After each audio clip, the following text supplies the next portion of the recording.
Hello and welcome into another episode here of Reality Check. We're presented by Prize Picks every Wednesday, hanging out with my friend Jeremy, aka Jets Chaos. Jeremy, we got our first preseason action out of the way. How you feeling? That was cool. That was cool. Look, I mean, preseason has become, especially for Jet fans, a no-win situation. It's just like you hope nothing really bad happens. That's going to give ammunition to Mr. Negative Nilly, right?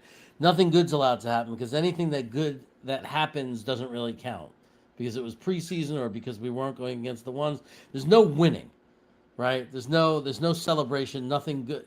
It's only waiting for bad things to point out about the team. But no, I think that overall I was very very happy. I don't care that really about anything that happened in the last three quarters of the game, except for a few things. Just to look at some of the young developing players that Sure. were day 3 picks, and there was some good. There were some good positive things like was nice to see. But it was really just those 2 drives, right? And it's really I'm not going to go too crazy. I was happy that I was happy it wasn't a disaster, right? Like I'm not going to sit there and say that Klubnik is like I'm just happy that it didn't go bad, that he was able to keep his composure and he was able to do well. And but a lot of good young quarterbacks did well. And before people go too crazy, and to keep it in perspective, Zach Wilson had an amazing preseason game, and I don't think any of us believe he's going to be a good quarterback. So Yeah. And that happened. Even his first ever preseason game against the Packers all those years ago in 2021, he looked really good in that one. He had like two passing touchdowns. I think it was like 8 of 11 or something like that, if memory serves correct.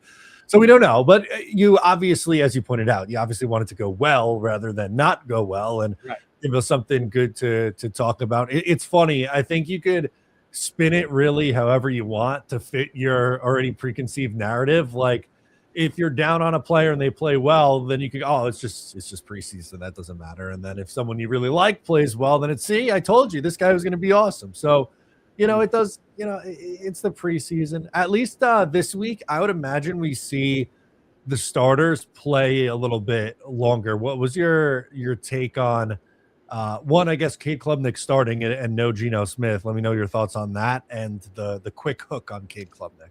I think the hook on Klubnik, if be honest, I think was that they had him fill in for Geno's role of what Geno was going to do, and their mindset was they moved everything up. Instead of saying let him do Geno's role and then do what his role would have been, they just kind of used him to fill in and be Geno and do what they were gonna do with Geno, which was the 2 drives. That would be my guess. I know people aren't happy about it. Why didn't they leave him in longer? But also, I think we're kind of getting carried away with that criticism because yes, it would have been cool for us as fans to see him a little bit longer. I mean, is that going to really affect his overall development and career? I don't think so. It felt like to me, and you tell me if you feel otherwise, that Gino got banged up, and they went, "Oh, okay. Well, we're going to have Cade start with the ones, and we don't want to really risk him because we know that Bailey Zappi and Brady Cook can't play, and we unfortunately saw that with Bailey Zappi in the rest of the first half after Brady Cook came out. But to me, it was almost like they were giving him the bubble wrap treatment, going, we're grouping him in with the starters as an important piece to this team here. Yeah, yeah, and also another, which is very very possible. Of we only want him with the starting offensive line and the right protection and everything, but also confidence, protect his confidence, not want him to get beat up, not wanting him to have failure. Like maybe like okay, we got a couple of good drives, we ran the plays we wanted to play. Let's take him out on a good note. Let's build his confidence. It might be more of like that kind of strategy. People are never gonna like that kind of stuff. But like to me, I'm just like I'll just reiterate, I just don't think it's a big deal. It's the first game out of 3 preseason games. They're looking at him in practices, team, offense on defense scrimmages. They're getting so much data and information that we don't get, and I think we're just frustrated because we want more, and Yeah. we haven't gotten to see a lot. You know. Oh, 100%. And we'll get into some more Cade Klubnik from specifically today at training camp and practice. But we got our first super chat of the show. Thank you, 631 Sports. Says March for Arch season. I saw USA Today did their no, maybe it wasn't USA Today. I'm sorry. It was PFN did a 2026 simulation, and the Jets finished 1-16 in the simulation and had the number one pick. So I guess 631 Sports would be very happy with that outcome. Yeah, I don't even know that that Arch is going to be the number one pick. I mean, I think he's going to be a first round pick if he comes out, assuming he doesn't get hurt and nothing goes wrong. I assume he'll be very high pick. I love him as a prospect. Like I know some people don't, I do, but I don't know that he's going to be number one just because just because of his name. Like if you just look at actual playing on the field, I don't think he's the automatic number one. The guy I'm looking at that I think might end up being the number one is obviously you look at Oregon, you look at the Ducks, you look at a guy that would have went to, if he came out, he would have been a top 5 pick, maybe the second pick overall by the Jets. Obviously Dante Moore you'd think is going to have a big year, but also this kid from Miami, Mensa, who transferred to Miami, who look really good, and now you're going to stick him on a team where every the last few quarterbacks who played there have looked really good. So I'm expecting that Mensa is going to have this huge year. And then you got, this other kid. You got Carr. I mean, there's a lot of guys that we're going to be watching. And then every year there are sometimes, how many years have we had a quarterback come out of nowhere? Nobody's saying their name. And then after college year, they're the buzz of the league, right? So I don't know if he's going to be number one. I certainly don't want to lose on purpose or root against the Jets to get a better pick. I'm tired of that. Talk to me if we were, God forbid, 1-7 or 1-6 or something like that. Maybe I'll change my tune. But for right now, I want 8 to 9 wins. I want this team to start going in the right direction. I totally agree with you. I think we reevaluate. You get to halfway through the season, like you said, if they're sitting at 1-7, I mean, at that point, Aaron Glenn's a dead man walking. There's a lot that went wrong if that's the case, and I really hope it isn't. I hope they're closer to 4-4 or 4-5 through the first half of the season, somewhere in that range, trying to keep themselves afloat and give an exciting second half of the season. But there's still 3 other teams to watch, but 2 other picks between the Packers, Cowboys, and Colts. So I'm putting all my energy into rooting against those teams, and whatever happens with the Jets. That's kind of where I'm at. I can't get too high or too low on this team until they start to show me something. That's what's so nice about this year and the way it's set up, is that we could just root for the Colts to lose every game, like as hard as we can, and we could root for either Dallas or Green Bay to be bad. It's looking like we have a better chance that Green Bay will miss the playoffs and get us a better pick than Dallas, but you never know. It feels like Dallas is that kind of team where every year there's a lot of talk, a lot of hype, and then they come out and find a way to disappoint, or Dak gets hurt, or but we have a lot of people to root against that could get us a good pick. I think that let's enjoy the luxury of being able to root for our own team to win. Yep. See, 631 comes back, says they're pro tank. Got to get our franchise quarterback. And but you don't got to have a top 5 pick to get your franchise quarterback. How many quarterbacks in this league right now do you need as evidence of that? Josh Allen was the 4th quarterback taken. They traded him to the 7th pick. There's a good chance that we will be in position with the 7th pick without tanking because of the Colts, or because we just have to move up a couple of spots. Or you could talk about Lamar Jackson when he was drafted. You could talk about Aaron Rodgers and when he was drafted. You don't have to. I mean, there's just as many guys that miss when you use a top pick. How many we used a second overall pick on Zach Wilson? What happens? Like, we watch quarterbacks bust all the time. There's no rule that you have to pick your quarterback in the top 3 to get your quarterback. There's no evidence of that when you look around the league. So, yeah, if we stink, one of the benefits is we get a top pick. We get to choose our guy. But there's no guarantee that's going to be the guy. And there's no guarantee that whoever picks 18th is not going to take a quarterback and get their guy, because it happens all the time. Yeah, no, you're right. You just gave a lot of good examples there. Justin Herbert was like the 3rd quarterback taken in his class, and he's obviously pretty good. Jalen Hurts won a Super Bowl in that same draft class a little bit late. Like, I don't know. There's a ton of different options that they can go, and this chat is still going from 631 who's saying you're comparing stable franchises to the Jets. It's not fair to go. The Jets are going to mess this up because the Jets always mess this up. Like It's nonsense. Moods took over last year. We don't know him as a GM. There's a whole new coaching staff. You like just sit there and say stable franchise and compare it to the Jets. We don't know what the Jets are as a franchise right now. There's all new people. There's a new general manager in his second year. His personnel department in for the first time fully this year. A completely different coaching staff as far as an offensive coordinator with a whole new offensive staff to develop quarterbacks. History means nothing. The past means nothing. And that's all I'll say to that. I'm not going to argue that. That's just critical thinking skills. I do want to change gears and get back into takeaways from this preseason game and what we saw from practice today. I thought an interesting note. So Cade Klubnik, obviously, as we know, started for the Jets in week 1 because of the Geno injury, but he got some reps for the first time in practice today with the first team. What's your takeaway on that? Why do you think the Jets decided today was the day to give him first team reps? I think they're really interested in who he is, right? I mean, I don't know because we're not seeing we saw 8 reps. We're not seeing what they're seeing like all day in practice. We can only go by what the media is saying and telling us they're seeing. And a lot of times the media doesn't like to be positive for us.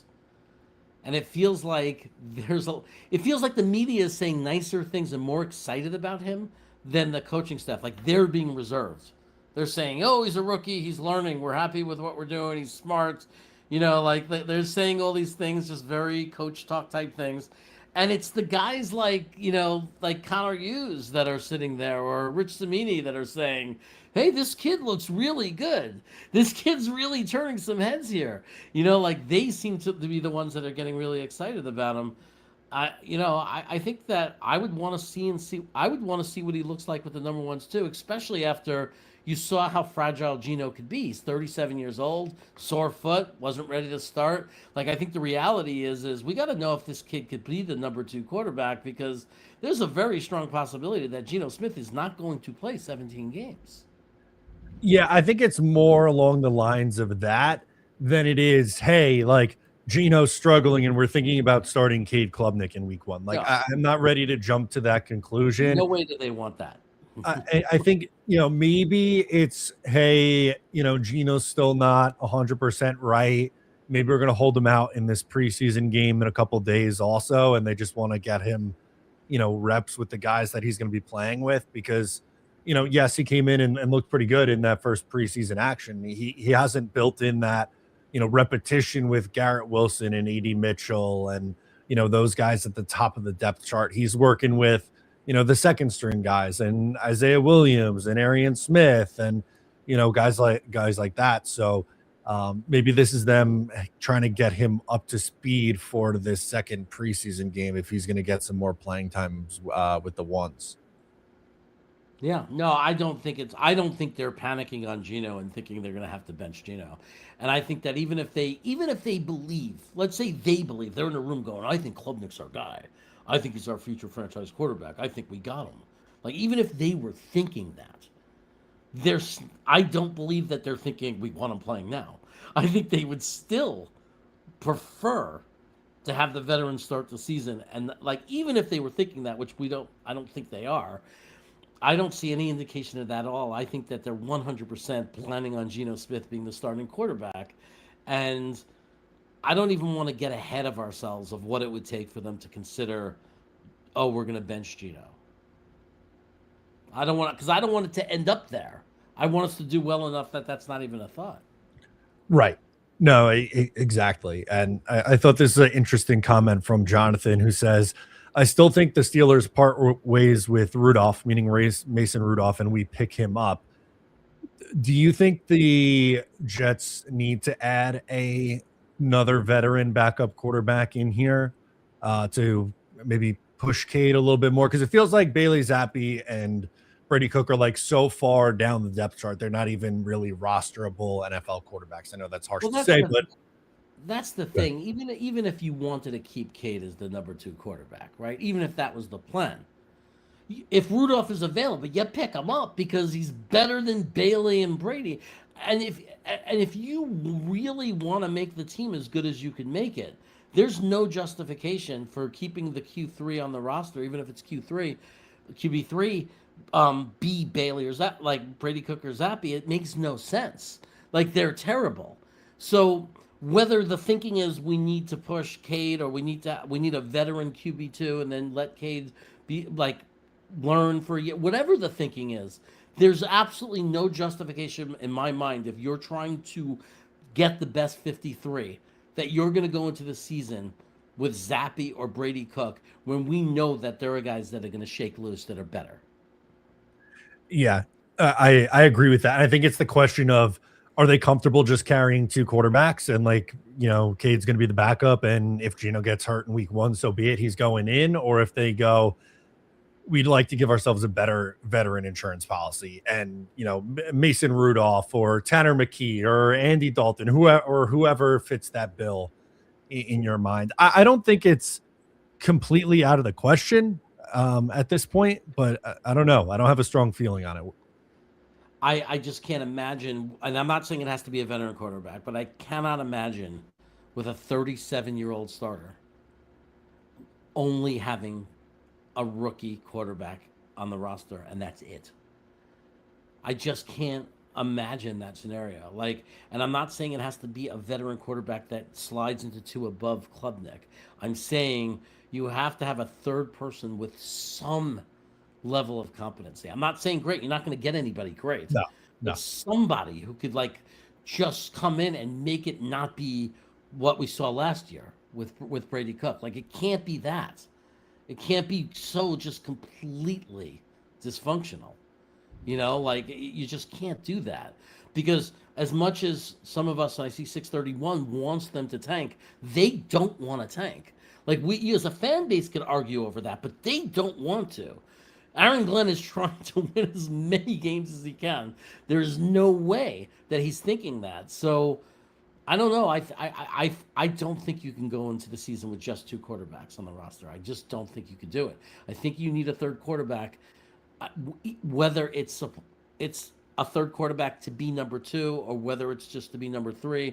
I think you have to have a number 3 quarterback on this roster, and I think it has to be one that's better than Brady Cook and better than Zappy.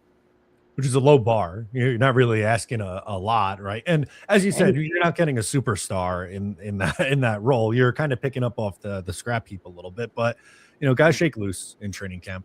I mean, Cleveland's going to shake loose a quarterback. Even if it's Dylan Gabriel, he played better than Brady Cook last year. Yeah, sadly he did. I had to think about it, but you're probably not wrong.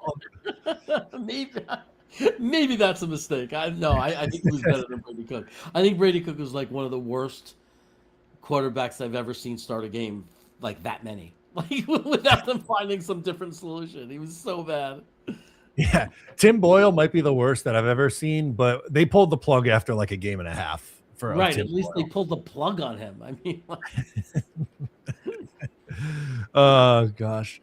We got one.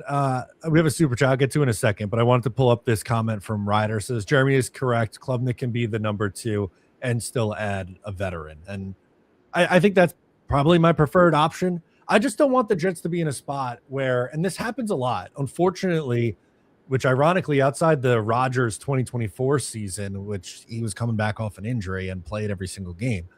Usually the Jets starter misses a handful of games. And with the team in the position that they are, where they desperately need to improve for this regime to keep their jobs, what if they have to turn it over to a day 3 rookie quarterback and he's not ready in the regular season? And then what do you do? Is it, oh shit, I guess we just stuck with this guy and that's it? Or do you want to have that other veteran that you could potentially turn to if things started to go off the rails? Yeah, I don't think we've seen enough. I want Cade Klubnik to be great. I want him to be really good. Or even if he was just a really good backup quarterback someday, a QB2, very legitimate, like a Minshew, a real deal quarterback too. Even if that was the case. As I can't say we have any evidence that he's any of that yet. Like we've seen, it's training camp, and it's like we've seen him in preseason. And like I said, look around the league; all the rookies did really well. Zach Wilson did really well. Um, we just don't know. We don't know enough yet. And like you said, Aaron Glenn needs to win games. He needs to show improvement, right? He's on. We all know he's on the hot seat. He's got to try to save his job. It's just so hard to imagine that. I mean, if they don't get a better quarterback, if they just go with Cade as the number two, that shows me one thing. He must be amazing in practice. Like he must have done so much to win their confidence. Like Yeah. if you have a guy that's only won 3 games, a head coach, first time, only won 3 games, clearly could be on the hot seats, and he's willing to go into the season with a 37-year-old veteran quarterback and Cade Klubnik, a day 3 rookie pick, as your backup quarterback, he must be blowing them away in practice. Speaking of the head coach, 631 wants to know, are you guys confident in Glenn as a head coach? I don't think confident is the right word, especially after what he showed last year. I think even the most optimistic Glenn person all they can say right now is that you hope that you see improvement, because I don't know how anyone could be confident based on what we saw last year. Yeah, I have absolutely no way I could defend the word confident when it comes to Aaron Glenn. He's done nothing to earn that word at all. But can I say I'm hopeful? Yeah, because there's been coaches that have gotten off to an awful start that have become, or become great coaches, or and I don't think we've seen enough to say 100% that he can't be a successful, good head coach. But he has done nothing to put confidence in that. I'm going to say what you said. I think hope is the big word if you're a Jets fan and you're hoping that we win. I hope he's the right head coach. But I'm certainly not confident. No, I don't have the confidence to use the word confident to describe Aaron Glenn right now. He's got a lot to prove this year from a game management perspective, and he has a bigger role on his plate too, calling the defensive plays. So there's a lot of pressure on him this year, man. It's cranked up even higher. He can't afford to have another bad year. Yeah. Someone's correcting the age. Okay, he's going to be 36. He's 35. Who cares? It's the same. My point is the same. It changes everything, Jeremy. He's a spring chicken. Before we had Brady and a couple other quarterbacks playing to their 40s, like those outliers, 35 is old for a quarterback, generally. Can we like they're on the back nine on hole 16, maybe? Yeah. I mean, it's like there are some outliers that have gone really deep. I get it, but let's look at the average NFL quarterback, especially one that wasn't a future Hall of Famer. Right? Like they typically, like 35, they're already well off their prime. So they're always more likely to get injured, right? The older you get, even young quarterbacks get it. But I'm saying correlation wise, I guarantee you, the older players get in any position, the more likely are they to get injured. 100%. Joey chimes in, wants to know, why is Cade practicing with the starters? Yeah, we batted that around a little bit, but in case you missed it, I think one of the theories is maybe he's going to play with the starters again this week in the preseason. And Gino, maybe they're holding out at this point. It could also just to get him some additional reps. There's a lot of reasons that it could be. Aaron Glenn didn't come out specifically and give a reason. He doesn't really owe that to us, but just speculating, I think that could be one of the theories, is that he's going to be the starting quarterback in the preseason, at least again this week. That would make a lot of sense because he hasn't had, one of the things that got exposed or they talked about when they realized he was starting was he didn't have a lot of reps with those guys. Right. So that was the thing that I heard talked about, that I think even by him, that he hadn't had a lot of reps thrown to those guys. So, yeah, maybe if they're thinking they're going to hold Gino out, maybe they want him to get some reps with those guys. Could be a million reasons.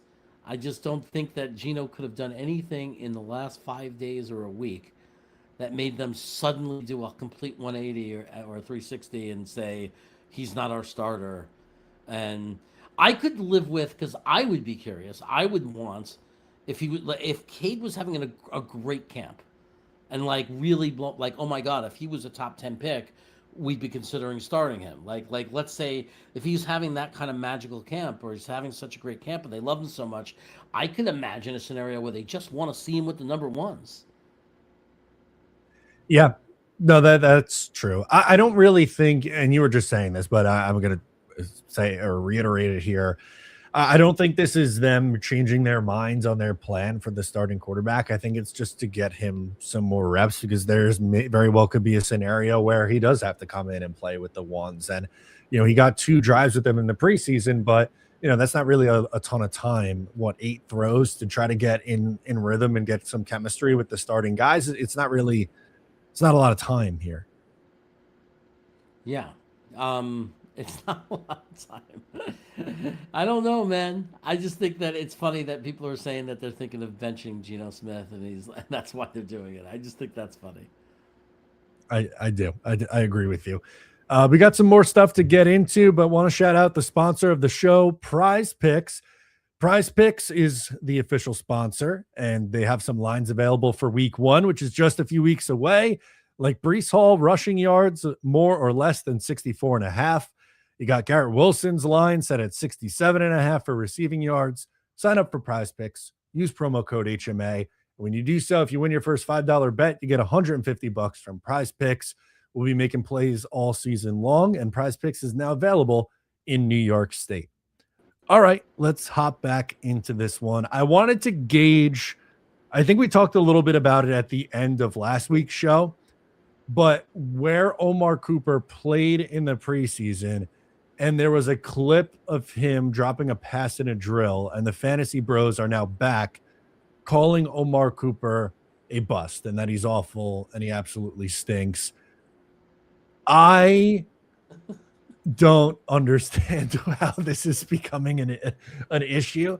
I don't think he's had a bad camp, Jeremy. There's been days where he's looked really good so far.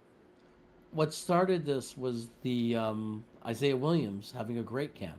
So what happened is Isaiah Williams had a great camp, and I think that Aaron Glenn's message to the team, right? If you're going to sit there and say everything's a competition, and then this receiver explodes. He's emerging. He's like ascending. He's having this amazing camp, something we should be celebrating as a fan base, by the way. And then not raise him in the depth chart. I think it would be really hard for the players, and you'd lose a lot of credibility to sit there and say it's a competition. This has nothing to do with Omar Cooper. He's a rookie. He's learning. He's growing. They're developing him, right? And just so happens to be on a team where there's this player that we saw have a lot of success on special teams. We know there's some special talent in him. When he gets into space, he's very special. I thought I saw some good things a little bit with complete dysfunction at quarterback last year when he did get some opportunities. I think that people are really looking at like a panic, glass is half full here, instead of just being happy that Isaiah Williams might be one of those diamond in the roughs. Out of nowhere, all of a sudden we have this really good receiver, really good role player, could come in and really contribute to this team. Instead, you're looking at it as this panic of Omar Cooper must suck, because why did Isaiah Williams pass him on the depth chart? And I think that's what we're seeing. There's no way. Omar Cooper has done nothing to suggest he's a bust. It's ridiculous.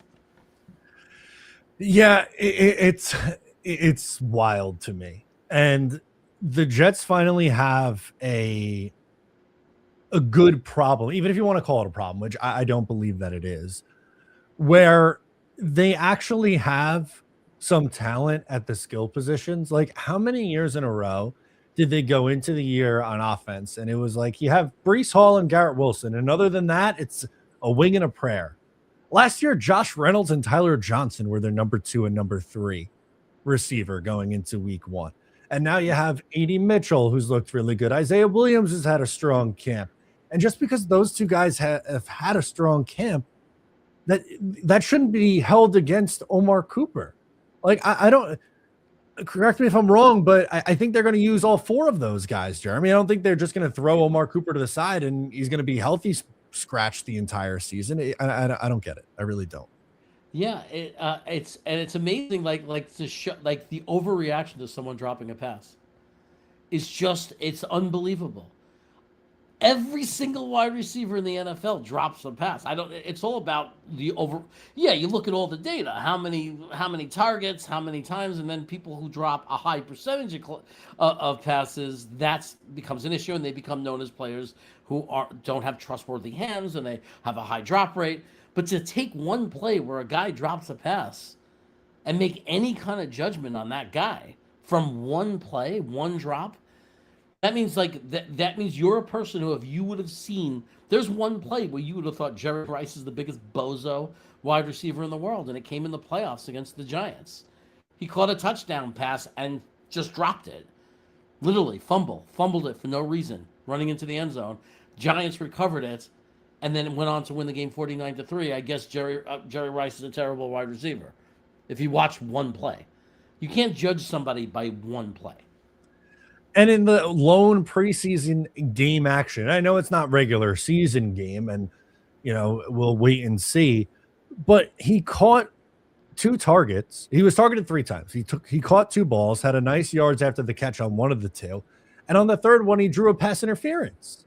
Like I don't know what more you could possibly ask out of this guy, Jeremy. I think when you draw a pass interference, it counts as much as a reception in your mind. Like, you should count that as much of a thumbs up as if he made a big catch.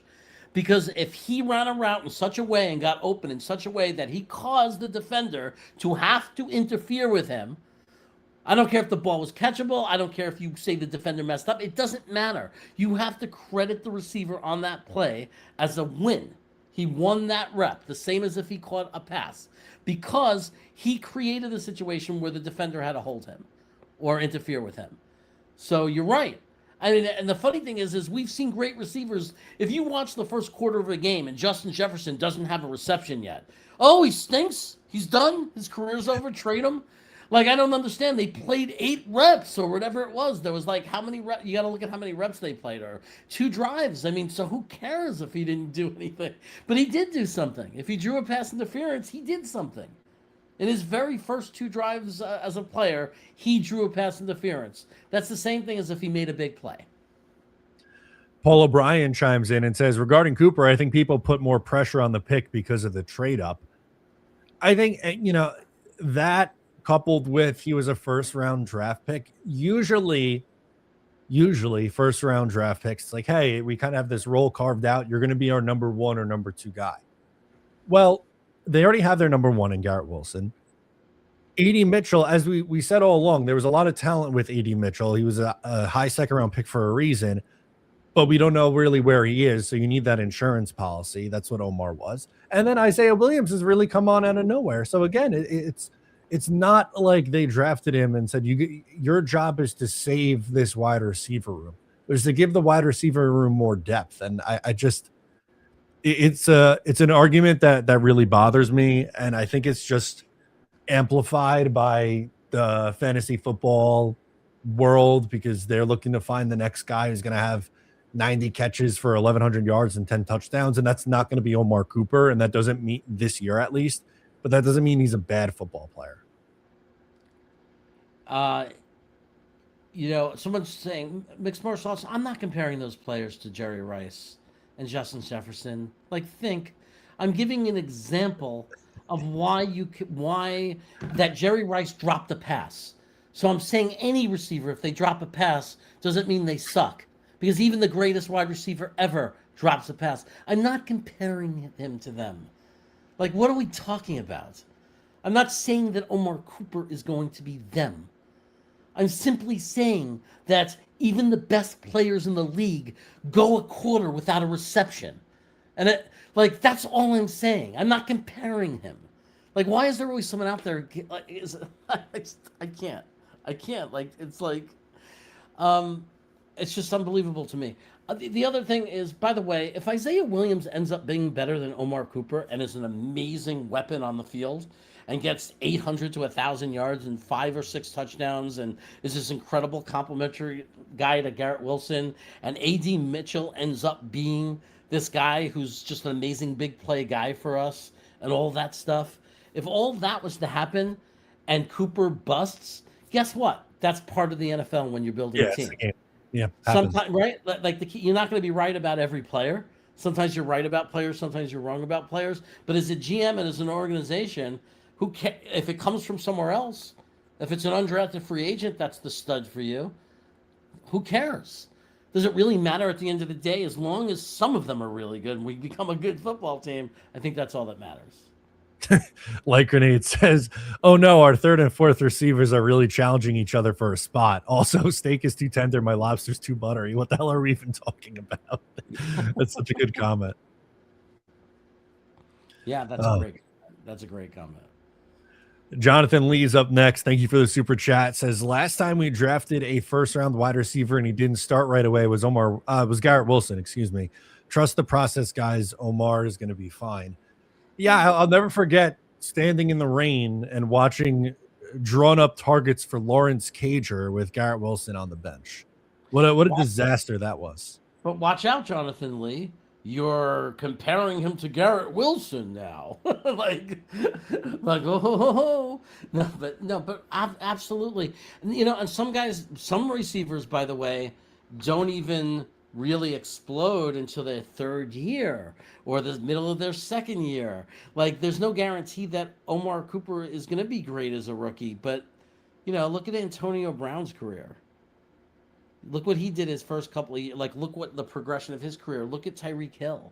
Like, and again, I'm not comparing Omar Cooper to Tyreek Hill. I'm just simply pointing out that not every player starts their rookie year great.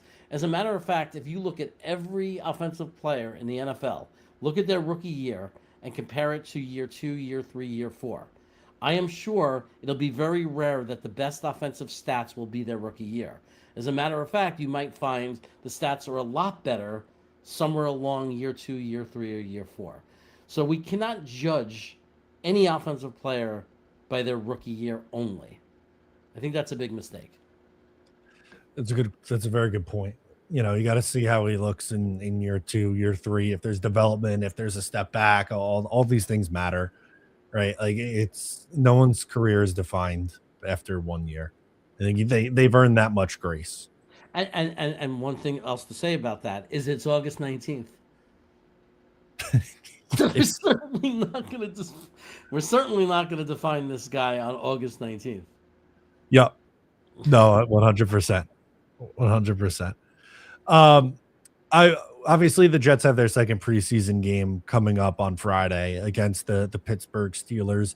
I would imagine we're going to see some more playing time from the starters. But is there anything specific you're going into this game looking for that you want to see that maybe we don't have an answer to yet, just off of the first preseason game? I mean, it's obviously he probably won't even play. We haven't gotten to see Pons, and that's disappointing. And so Sadiq, we're still waiting on getting to see a little bit of those guys. Also, Inez Cooper, who played really well, he was the third guy brought in, so he was third on the depth chart, behind, I think it was, what's his name, Mays Jr. or something. Oh yeah, Hayes Jr. Yeah, came in before him. I'm kind of curious if the way he played, if Inez Cooper is going to now be moved up the depth chart and be used like as soon as they take Parham out. Like, will he come in? Or Tippmann? Like, you know what I mean? Like, will he come in the second line? Yeah, he looked good. He was a positive standout, I thought, from the first preseason game. I agree with you there. I'd like to see that. I'd like to see more. Obviously, I think we all want to see more Bailey. Yeah, definitely want to see some more David Bailey. I think some of the quietness from his debut, if you will, was a little overblown. I think he was credited with the pressure on the sack from Will McDonald, and how many reps did they have on those two drives? It's not like the Bucs went on these long extended drives where the defense was on the field a ton. I'm not going nuts over it one way or the other, but I thought he was fine to me. Yeah, no, I mean, I don't think there was anything really negative about that game. Like when we talk about the players that we care about, the players that lost, who cares? Most of them were not, like even the people even on the team that lost in the last, part of that game or whatever, the players we really care about or interested in for the most part looked really good. As a matter of fact, the only guy I would say I was disappointed in, based on what we were hearing about Kemp, was Belton. I Okay. think that was the only disappointment, was Belton, because we were hearing all these great things about him. That, we may have hit gold here, and he's ready to be a starter, and he's really good, and he's looking so good in camp. And then he comes in and he kind of puts up a stinker a little bit in that game. He didn't really play that well. Yeah, that's fair. And there's, because he's kind of duking it out right now with Andre Cisco for that other starting job. And it feels like to me the Jets are giving Cisco every opportunity to win this. I would think he's the leader in the clubhouse right now. I hope Dane Belton rebounds this week, just because I don't know. We saw Andre Cisco last year, and I know he got hurt, but it was pretty ugly, and he got beat pretty bad in the preseason last year against the Giants, and maybe that should have been our awakening sign that maybe it wasn't going to go very well. But at least with Belton, like, he always seems to be around the ball and can maybe make some plays. So I'm hoping to see him hopefully pop a little bit. Yeah, yeah. And again, one preseason game, right? So we'll see what happens. Yeah. I mean, uh, I really I'm worried more about position wise and position room. I'm after Mika Fitzpatrick. That's the room I'm the most concerned about, though. Like the safety room is Okay. the one I'm concerned about. I think that's fair. It's between that or the linebacker room for me. I think it's close. Yeah. I don't feel like overly strong. Like the safety room is definitely worse, or the linebackers room is it. They're about equal for Well, me. for me, the linebackers, if they stay healthy, I think we're okay. It's the depth that I'm worried about, right? If Demario was to Yeah, get hurt, but I'm more hopeful that Sherwood is as a number two linebacker, is like the Robin to a Batman. got it. Could be, you know what I mean? Could be Yeah, like yeah, that Sherwood. That Sherwood I really like. Like he played really, that's when he was like playing much better. Like it was when he became the one guy or whatever that like it started to go south for him. So, but no, I mean that's our weakest. That's one of our weaker rooms too. Let's face it, linebacker and safety rooms. I thought they made. They obviously brought in two veterans to make those rooms a little bit better, but they didn't finish those rooms at all. no, I don't think so. That's still a work in progress. 631 Sports 10 Commander Brady Cook will be QB1 in December. Maybe for the Toronto Argonauts. I don't think he's going to be quarterbacking for the Jets. You know what? If Brady Cook quarterbacks a lot of games for the Jets in December, he will probably go down in history as a loved guy, because he'll be the guy that got us that draft pick, that got us our franchise quarterback. Yeah, Arch Manning or whoever your favorite Yeah, quarterback that's what is. he'll be remembered as. You're the guy that took it. You did it. You went out there and you took it like a man, and you got your ass kicked. Oh, love it. I did want to bring up, and we had this on the docket, and we can maybe close out the show with for the last few minutes here. The amount of injuries the Jets have right now, and a lot of teams do, but the guys that come to mind for me are Kenyon Sadiq and D'Angelo Pons, because for Kenyon Sadiq, he only had 3 days of practice, and it was all before the pads came on. And D'Angelo Pons doesn't have a training camp practice yet. Obviously, not expecting to see them, 2 days from now in the preseason, and likely won't see them in the final game of the preseason either. Is there any, I don't know if concern is the right word, but maybe any sort of trepidation you have about, these guys kind of just hitting the ground running in week one, if that's something realistically that they could do? No, I think they're gonna have incredibly, very minimal roles, if at all. Like like I think if they don't play any reps the third preseason game, I don't think they're going to have a really big role. Maybe I'm not saying they won't play at all. I'm not saying they won't be on this, you know, For week one, you're saying, right? Not yeah, like not for the well, no, season. for week one, for week one. I Yeah, yeah. don't think that I don't know that they'll be inactive, but I just don't think they're going to have big roles. I don't see them missing all of camp, rookies. I mean, Pons was going to have to compete anyway for what his role was going to be. So he's not even had the opportunity to compete, So I think they'll be available physically to play, but I don't think they're going to be part of our plan. That's where I'm out. Week one. Yeah, that's where I'm at for week one. I think this is one of those scenarios where, unfortunately, it probably takes them a couple weeks to get up to speed and getting into the role that were hoping or thought they would be when they drafted them. And luckily Mason Taylor's had a really strong camp, and I thought looked good in the preseason game. And you traded for Jarvis Brownlee last year, who could fill in the short term for D'Angelo Pons. So it's at two spots where you feel okay about the depth, but I just don't think it's fair for a rookie, even for someone taken in the first round or someone taken in the high second round, to say, yeah, we understand that you had 3 padless practices and didn't have any contact all summer and missed all of OTAs and missed all of minicamp, and you're just going to come out of the gate and hit the ground running. Like I think if fans are expecting that, they're setting themselves up for disappointment early in the season. Yeah, like I'm already disappointed, like in a little bummed that for those guys that they're not going to be week one really a big part of the game plan, and I think they'll be worked in slowly. Like I think the following week after that, they'll get a little bit more, and then a little bit. I think you're going to see them gradually get worked into the team over the first few weeks. I'm bummed because I wanted to be full strength and ready to go against Tennessee. Like I was hoping if Bonds was like if Sadiq was great right away or looked like he was going to be an impact player. I'm bummed that we don't have that because I really want to.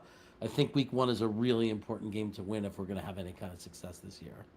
It is important right out of the gate, right? That's a winnable game on your schedule. You're going to be underdogs, and it's a road game, but it's still, I would consider that a winnable one. And then you have 3 games right in a row after that against 3 teams that are, definitely fighting for playoff spots in the pack, or have that expectation at least going into the year, in the Packers, the Bears, and the Lions. So I think it's important that they get off to a hot start this year to keep your season afloat. I think if you start 0-4, your season's pretty much on the fritz already at that point before you even reach Columbus Day. So they can't afford it. Yeah, it's really hard to imagine losing that game. I don't get me. I really believe that because I don't know what kind of year they're going to have, and I've seen them in the last few years have tough times, and they have a lot of injuries, and I don't think their quarterback is that great. At home, I think we could beat Green Bay. Like I think not we the Jets only, like forget that. Forget it being as the Jets. I think Green Bay is a beatable team. Like I don't think they're this. I wouldn't put them so high as people put them. I know they have a great like last 20 years overall and everything, and they've had great success, but I don't. They could be a team that goes. I could 7-10 this year. They really could. Yeah, I mean, they were a 9-7-1 team last year, and they did not look the same at all after Micah Parsons went down, and he's not going to be playing in this game. So, Yeah. like, that's probably the one they have the best chance in against the 3 NFC North opponents right in a row, because you're going on the road to Chicago. That's going to be a tough game. They were just in the playoffs last year. Detroit, that's always a tough place to play with how that team's been over the last few years. So I agree with you. Those early games are going to obviously really matter a lot. And you would have liked to see the Jets at full strength, although the Packers aren't going to be. And, on Sadiq and Pons in particular, that's not to say that they can't have a nice second half of the season and really finish the year strong and you feel good about them going into 2027.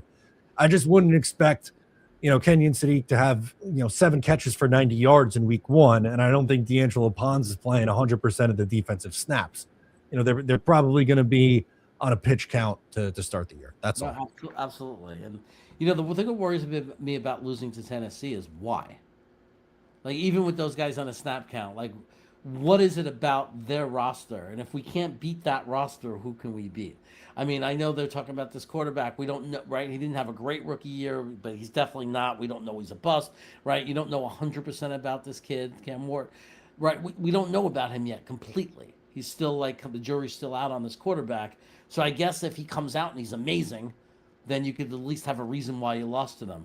But outside of that, like, if we lose to them, it's very hard to believe we're that good. Like maybe, or like we're like something's wrong. because I feel like if all these guys are what we think and all these things we're excited about is for real, why can't we beat this freaking team? No, I agree. I mean, there's nothing Tennessee has done to show that they're a good football team. We're 3-14. We're like fans, so we're coming from a delusional place also as fans. Yeah. Because the world is saying, why would you think you could win? You stink too. But if we have hope of being this good team that's going to win 8 games, if we're all hopeful we're going to take this giant step forward, I think Tennessee is a game you got to win. Yes, 100%. You're spot on with that. Interesting one from Atlanta Jets fan. Says, if the club works out at quarterback, what non-quarterback do the Jets pick next year? Well, can we dream for a minute, Jeremy? If we're up in the club and it's working out? Man, aside from the fact that, right now, and I'll say it's not proven, but right now it looks like it's going to be an incredibly strong draft. They've been talking about this one for a while.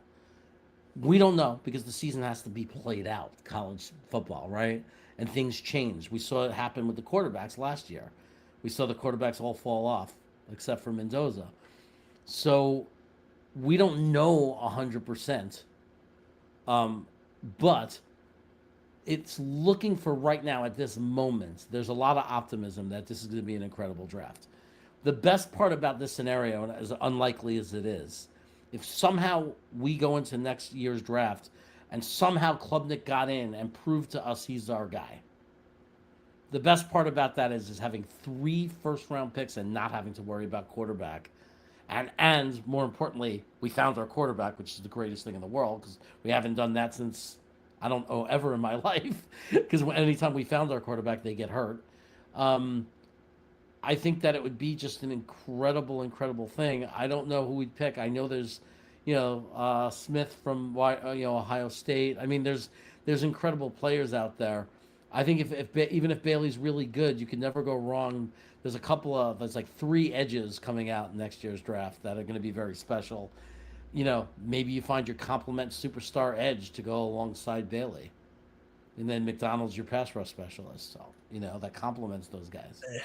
Yeah, I mean, they could do pretty much anything. It depends on where they pick also, right? It would be hard to pass on a guy like Jeremiah Smith just because of how awesome he is. He very well likely is going to be the first non-quarterback off the board, but Dylan Stewart and Colin Simmons, and there's maybe it's a number 1 corner you want to get, or because you could argue the positional value, but with 3 first-round picks, maybe you're looking at a safety or a linebacker or a center with one of them. There's a bunch of different routes that the Jets can go.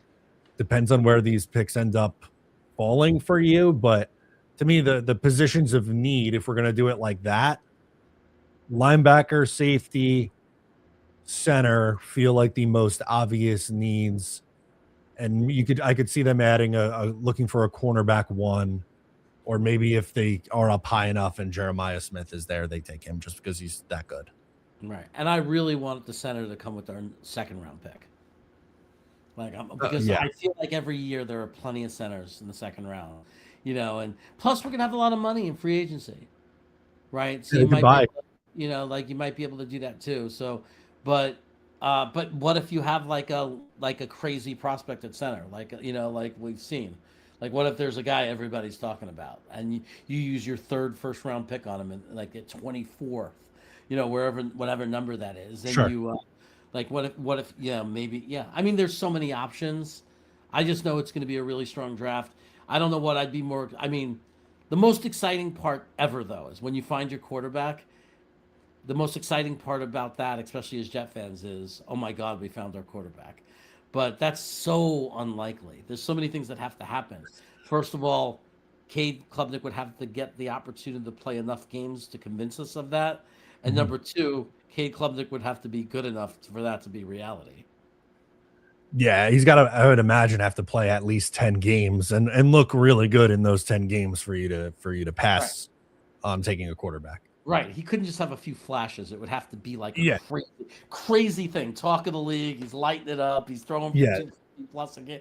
Like oh my God, we found our quarterback kind of stuff. Yeah, we're not doing he played the Bills backups in week 18 and looked really good in that one start. Like that's not No, that's not enough. We got to get like 10, 12, 14 really good starts from Cade Klubnik. Flashing, like really flashing. Yeah, like Yeah, like offensive really rookie of the flashing. year. Yeah, It'd exactly. be awesome. Well, definitely competing for that. Yeah, yeah, absolutely. That's what it would have to be. To not take a quarterback next year, that's what it would have to be. Would be interesting. It's hey, Dak Prescott, right? 2016 draft, 10 years ago, 4th round pick. Or it might have been a 3rd round pick, actually. And Tony Romo gets hurt in the preseason. He starts, and the rest is history. So you never know. It's happened. It's happened a few times. So. All right, guys, that's going to be where we leave it for today. Thank you so much for hanging out. We'll be back next Wednesday at 3 p.m. So make sure you subscribe to the channel. Leave a like before you go. Check out Jeremy's channel. And you're going to be on again with Green Bean this week for the preseason game, right? Yeah, Friday night, I'll be on with Green Bean. We'll be covering the game on Friday night. That'll be interesting as I'm trying to conduct a draft too. Dano tricked me and manipulated me and got me to sign up for his fantasy football league. So I'm going to be like literally drafting while I'm doing Green Bean's thing. I hate you, Dano. But yeah, we'll be back reacting to the game. Hopefully, we'll get to see some more of the starters. We'll get some more reps out of them, and hopefully, it'll go. I think the first game went well. I'd be happy if the second game goes that well. Also, I think for the most part, the takeaway for me was for the first game was good because there was very little negative. Like the players I really cared about and I wanted to see, I all thought did fine. All right, guys, that'll do it for us here on this episode. I'm Matt. He's Jeremy, and we'll catch you next time.